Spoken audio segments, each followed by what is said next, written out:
Narito ka ba kahapon? Dala ko kasi yan. Sabi pa niya rito na sa nakakalokong tinig.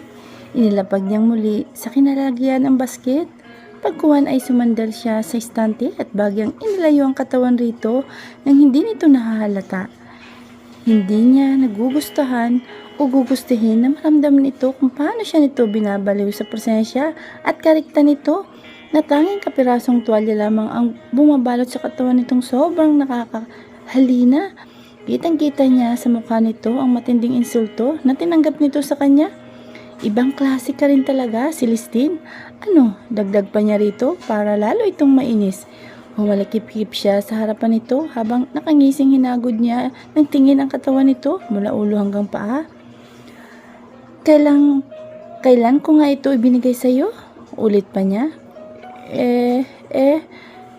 Narito sa kwarto, hindi ba? Nakikita niya sa mata nito ang biglang pagkalito. Siyempre, anong maiisip ko kung hindi sa akin yan? Isa pa, yung bulaklak sa banyo. Itinuro pa nito sa banyo ang hintuturo. Hindi ba't para sa akin din yun? Hindi siya makatingin dito dahil hindi siya agad nakaisip ng idadahilan sa bulaklak. Yung bulaklak ba? Muli siyang tumawa habang nag-iisip ng idadahilan. Ngunit hindi nakisama sa kanya ang matalas niyang isip. Wala siyang makalkal sa utak na gagawing palusot. Mabuti na lamang at pumasok sa isip niya ang babaero niyang kaibigan. Pinabilis sa akin niya ni Dylan. Mas nilakasan pa niya ang halakhak. Ang gago, hindi dumating. Ibibigay daw niya kay Ana yung abay natin sa kasal at kasalukuyan niyang nililigawan. Hindi ba't kilala mo siya? Ewan niya pero yumuko siya at inilapit niya ang mukha rito. Yun ang kusang ginawa ng katawan niya. Hindi dumating ang loko kaya itinapon ko na lang sa basurahan. Lantana Hindi na ito nakakibo at maanglang na tiningnan ang mukha niya sa sobrang lapit sa mukha nito. Nakita rin niya ang kung ilang beses na paglunok nito. Parang kinain na nito ang dila. Hindi ka na nakapagsalita riyan. Sa susunod kasi ay huwag kang assuming. Hintayin mo munang ihain sa iyo ang isang bagay bago mo angkinin. Inilayo na niya ang mukha rito at muli niya itong pinagtawanan. Kitang-kita niya ang pag-asim ng mukha nito. Kaya nagbunyi ang kalooban niya. At least ay nakaganti siya sa ginawa niyang pagpapaasa sa kanya. Ngunit hindi niya inaasahan ang susunod na gagawin nito. Ang sakit-sakit mong magsalita. Galit na wika nito sa kanya. Pinagbabayo nito ang dibdib niya. Akala mo kung sino kang magaling at gwapo para ganituhin lang ako. Sana tama na ang isang insulto pero sinagad mo pa. Mayabang ka. Ramdam niya ang hinagpi sa tono ng boses nito pero wala siyang oras para pansinin kung ano man ang nadarama nito. Mas kailangan niyang intindihin ang nadarama niya dahil sa mas nagdadaiti ang balat nila sa isa't isa. Numang oras ay pwede siyang magliyab. Ano ba, Celestine? Hinawakan niya ang dalawang braso na patuloy sa pagbayo sa kanya. Tumigil ka na. Nagpapakababa na ako pero anong napapala ko? Sa'yo, insulto? Lumabas na ang luha sa mga mata nito at hindi niya alam kung bakit parang hinihiwa ang puso niya nang makita ang munting luha na yun. Puro ka na lang insulto sa akin. Sumbat pa nito at pilit pa rin na pinaglalabanan nito na makawala ang braso nitong hawak niya upang muli pa siya nitong pagbabayuhin. Mas lumakas pa ito at nanlaban. Sa pagpipigil niya rito ay naalis sa pagkakatapis ang tuwalya sa katawan nito. Kaya naman napilitan siyang bitawan ito. Ngunit imbis na itapis muli nito ang tuwalya sa katawan ay ipinagbabayo muli siya nito. Walang hiya ka talaga. Paulit-ulit nitong wika sa kanya. Tumigil ka na sabi. Hindi na niya alam kung saan hahawak dito. Hindi na rin niya kayang pigilan ang sarili dahil sobrang dikit na ito sa kanya. Kinabig niya ito. Isang mapagparusang halik ang iginawad niya rito upang patigilan ito sa ginagawa. Ngunit siya ang natigilan. Hindi niya alam pero parang natikman na niya dati pa ang labi nito. Nakakuha ito ng pagkakataon na makahulag po sa yakap niya. Gago ka! Tangka siya na siya nitong sasampalin nang mahawakan niya ang isang palad nito. Hindi ka talaga titigil, ano? Talagang hindi. Ang kapal na mukha mo. Ah, ganon. Makapal pala ha. Sige, makakatikim ka talaga sa akin. Muli niya itong kinabig at hinalikan at ibinigay niya ang buong pwersa upang hindi na ito muli pang makawala sa kanya. Sa una ay talagang nanlaban ito kaya wala siyang nagawa kung hindi pagbutihin pa ang paghalik dito at pagyapos. Wala na siyang pakialam kung ano ang susunod at magiging epekto ng ginagawa niya.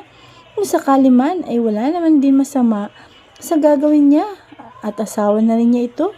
Nang marahil ay maubos ng lakas nito ay unti-unti na itong nagpaubaya.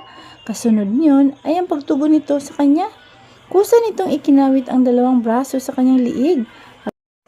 Habang siya naman ay nagsimula ng paglakbayin ang palad sa mabibilog at tayong-tayo nitong bundok. Minasahe niya yun at ramdam niya ang pagsinghap nito. Ito ang signal sa hinihintay niya. Napag-init niya kaya naman unti-unti na niyang ibinaba ang halik niya hanggang marating niya ang makinis nitong liig papunta pa sa dibdib nito. Inangkin ng isang palad niya ang kabila nito. Ganito ang gusto niya sa nakakaniig, yung tipong sarap na sarap sa ginagawa niya. Hindi niya alam pero parang mas masilid pa ang nararamdaman niyang pag-iinit. Kay Celestine, siguro dahil sa bago lang itong ligo at fresh na fresh ang itsura nito. Wala sana sa plano niya ang nangyari ngayon. Hindi niya plano na makipagniig dito pero nangyari. Sa totoo lang ay sarap na sarap siya sa ginagawa. Alam niyang hindi niya dapat ikumpara si Mildred kay Celestine, ngunit hindi niya maiwasan. Sa totoo lamang talaga ay mas masidhi ang pag-iinit niya ngayon kay Celestine. Kasi si Celestine ang kasama niya kaysa kay Mildred. Pakiramdam pa nga niya ay mas humaba pa ang kanyang sandata. Mas may kakaibang magic na dala yata ang karisma ni Celestine sa kanya. Ang nakapagtataka lamang ay parang kapareho ng nararamdaman niya ngayon kay Tin sa babae sa club na pinuntahan niya bago ang kasal. Imposible. Sigaw ng isip niya. Ipinilig niya ang buo ulo upang makalimutan ng babae sa club. Wala nang dahilan para isipin pa niya ito. Paunti-unti niyang inatras niya si Tin papunta sa kanilang higaan habang patuloy lamang siya sa pagpapalagaya rito. Bilang isang lalaki at namuhay ng nag-iisa sa Amerika ay hindi niya inakala na marami na talaga siyang nakarelasyon. Sa Amerika ay liberated halos lahat ng babae. Halos lahat ng nakarelasyon niya ay hindi man lamang niya niligawan. Masasabi pa nga niya na siya ang talagang niligawan doon. Sabi ng isa sa classmates niya at naging kaibigan sa ibang lahi ay dahil marahil sa pagiging kakaiba niya kaya naman maapil siya sa mga kalahi nito. Kumbaga sa pagkain ay exotic siya. Minsan talaga ay nagiging limangan niya ang pakikipagniig para makalimutan ang lungkot na nadarama. Sa dami ng mga natikman niyang babae ay masasabi niyang kabisado na rin talaga niya ang pagkakaiba ng birhen sa hindi. Kay Celestine ay ramdam niya ang napansin na tila hindi na ito birhen. Pero meron pa namang kasikipan ang perlas nito. Patunay lamang na hindi ito madalas na makipagtalik. Hindi nga alam niya maiwasan na makaramdam ng panghihinayang hindi pala siya ang una nitong karanasan. May nauna na pala sa kanya. Sa bagay, sa klase ng pagkatao nito ay dapat hindi na siya nasurpresa. Ano Tin, masarap ba? Alin? Kahit na alam na niya ang ibig nitong ipakahulugan, ay tanong pa rin niya ito. Sa totoo lang talaga ay nahihiya siya rito. Tin, ang aking munting hinaplos nito ang kanyang buhok. Ako, ano pa nga ba? Masarap ba ako? Tanong nito sa kanya habang nakangisi at tila pinag-aralan ang bawat sulok ng kanyang mukha. Namula siya sa tinura nito at sa tanong nito. Kanina ay hindi siya pinagpapawisan sa ginagawa nito pero sa sinabi nito sa kanya ngayon ay ginitilan siya ng pawis. Tinanggal muna niya ang bara sa lalamunan bago siya nagsalita at pagkuhan ay tumikim siya. Oo, masarap ka. Sabi na lamang niya rito upang mapasaya naman niya ito kahit papano. Paano mong nalaman? Nangaakit na wika nito sa kanya. Hinaplos pa ng hintuturo nito ang kanyang labi. Nakakaramdam na nga siya ng inis dito dahil parang sinasadya lamang nito na akitin siya at pagkatapos ay ibitin. Siyempre dati nalaman ko. Sagot niya sa kawalan ng masasabi. Napamulagat ito sa sinabi niya. Anong sinabi mo? Nagtatakang tanong nito sa kanya. Ang ibig ko sabihin ay siyempre dahil dyan sa Armalite mo, siguradong masarap ka, hindi ba? Palusot niya. Hindi niya kayang tingnan sa mga mata ito kaya napabaling siya sa kabilang gilid ang paningin dahil sa ginawa niya ay kumiskis ang labi nito sa kanyang pisngi. Okay, oo, matipid niya sagot dito.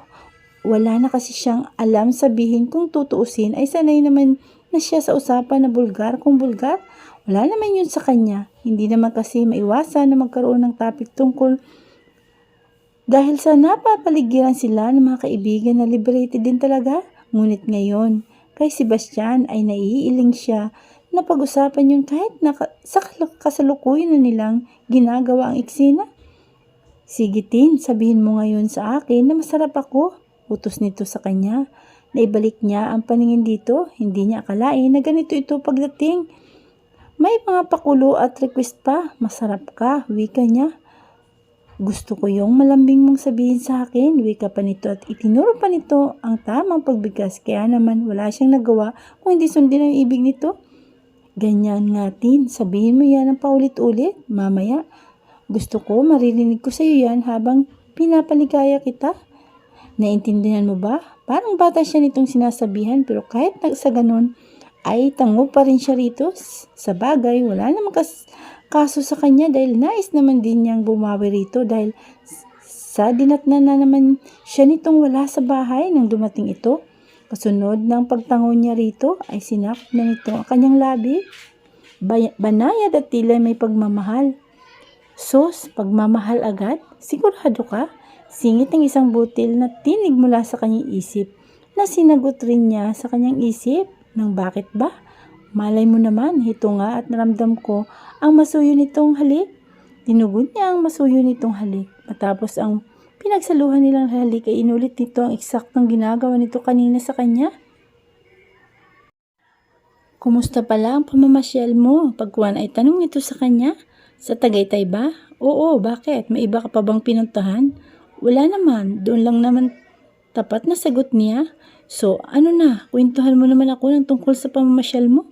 Napaisip siya, ito na naman si Sebastian, nagbago na naman ang mood. Hindi na naman sila magkagalit. Okay naman, masaya rin, pero alam mo, baste, kung alam ko lang talaga na darating ka o darating ka na ay hindi na ako sumama sa Tagaytay. Pagtatapat niya rito, bakit naman? Kasi mas mahalaga ka kaysa sa Tagaytay. Pinilit lang talaga ako ni Mika na sumama. Baste, promise, wala naman talaga sa plano ko ang umalis noon. Bakit mo sinasabi sa akin yan ngayon, Tin?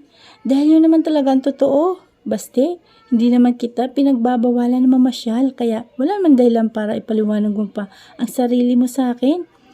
Maari nga, pero gusto ko pa rin na ipaliwanag sa iyo dahil mag-asawa na tayo ngayon.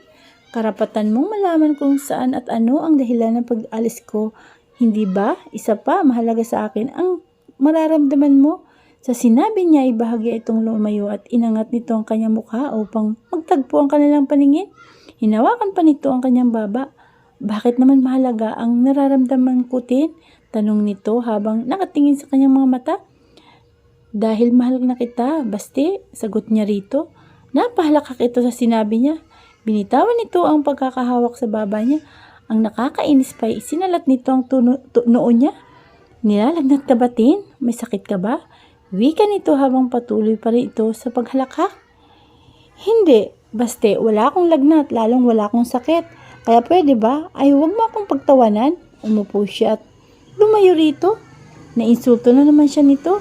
Ang sa kanya lang naman ay wala naman dahilan para itanggi pa niya na totoong nadarama kay Baste. Asawa na niya ito, kailangan niyang sabihin dito ang nararamdaman at baka sakaling maging maganda ang relasyon nila bilang mag-asawa. Baka sakaling umamin din ito sa kanya sa damdamin nito, ngunit nagkamali pala siya. Paano naman akong hindi tatawatin? Galit na galit ka pa lamang sa akin noon dati tapos ngayon ay sasabihin mo sa akin na mahal mo ako? Nung nakarang buwan lang, tayo muling nagkita pagkatapos iniwan pa kita sa mismong gabi ng kasal natin. At galit na galit ka, hindi ba? Alam ko na. Joke time na ba tayo ngayon? Joke time! Narindi ang tenga niya sa sinabi nito. Ang nangyari sa atin ngayon, joke time sa'yo? Ganon. Celestine point of view. Bakit din? Don't tell me, seryoso ka sa nangyari sa atin ngayon. Tawag lang ng laman ang nangyari ngayon sa atin, hindi ba? Walang emosyon itong wika sa kanya. Walang yaka, baste. How dare you para sabihin sa akin na tawag lamang ng laman nangyari sa atin? Anong palagay mo sa akin, ha? Pinagbabato niya ang lahat ng mahawakan niya rito. Oops, itinaas nito ang dalawang braso. Ikaw ang nagsabi niyan. Wala akong sinasabing ganyan, Celestine. Ang sinabi ko lang naman ay tawag lang naman ng laman, hindi ba? Yun din yun. Pareho lang din naman ang ibig niyong sabihin. Anong palagay mo sa akin? Pinipigil niyang mapaluha sa harapan nito. Paano pang luluha siya sa harapan nito kung magmumukhang tanga na naman siya? Wala akong iniisip na ganyan, Tin. Ikaw lang naman ang nag-iisip na yun. Napakayabang mo. Akala mo kung sino kang gwapo. At least masarap. Sagot nito sa kanya nang nakakaloko habang sige ito sa pag-ilag sa binabato niya rito. Namula na naman ang kanyang mukha dahil doon. Diyata at pinagtawanan siya nito kanina dahil tila sunod-sunuran siya sa lahat ng sinabi at inutos nito sa kanya. Nang wala na siyang madampot na unan at stop toys ay sinugod na niya ito kahit na natanggal pa ang kumot na nakabalabal sa katawan niya. Wala man lang siyang pakialam. Nakita na rin naman nito ang katawan niya. Bakit pa siya mag-aksaya ng panahon para itago? Hudas ka! Sasampalin niya ito nang mabilis itong mahawakan ang kanyang palad. Easy ka lang, Tin. Akala mo naman kung sino kang malinis. Hindi naman kita nakuha ng sariwa, hindi ba? Makapal talaga ang mukha mo. Samantalang ikaw pa lang naman ang malakas na tunog ng cellphone ang napahinto. Sa nais pa niyang sabihin dito, parehong nabaling ang atensyon nila sa pinagmumula ng tunog. Walang anuman na tumayo ito kahit hubot-hubad. Kinuha nito ang mobile phone sa bulsa ng pantalon nito. Yes, Mr. Hinson, wika nito na tumangutango pa sa kausap. Nakatingin lamang siya rito habang pinag-aaralan ang galaw nito. Magaling din pala itong magbalat kayo sa isang iglap. Ay nagbago ito ng itsura na akala mo isang maamong tupa at kagalang-galang na tao sa lipunan. Kung alam lamang sana ng kausap nito kung gaano ito kahirap pakisamahan ng personal. Walang anuman na tumayo lamang ito pagkatapos na makipag-usap sa mobile phone nito. Nagsuot pa ito mismo ng kasuotan sa harapan niya at tila pinagmamalaki sa kanya ang taglay nitong kakisigan at kagwapuhan na totoo rin naman. Paglabas nito ay sa kanya, ibinuhos ang lahat ng sakit na dulot ng insulto at pagpapamukha nito sa na hindi siya kaibig-ibig. Sobrang sakit ng nararamdaman niya. Akala niya, nang magpaangkin siya rito ay magbabago ng lahat na yun nang simula ng mas magandang pagsasama nila. Pero hanggang pangarap na lamang pala siya. Pinasaya siya nito sa kama at lihim palang iniinsulto. Bakit ganon? Bakit napakahirap na maging masaya?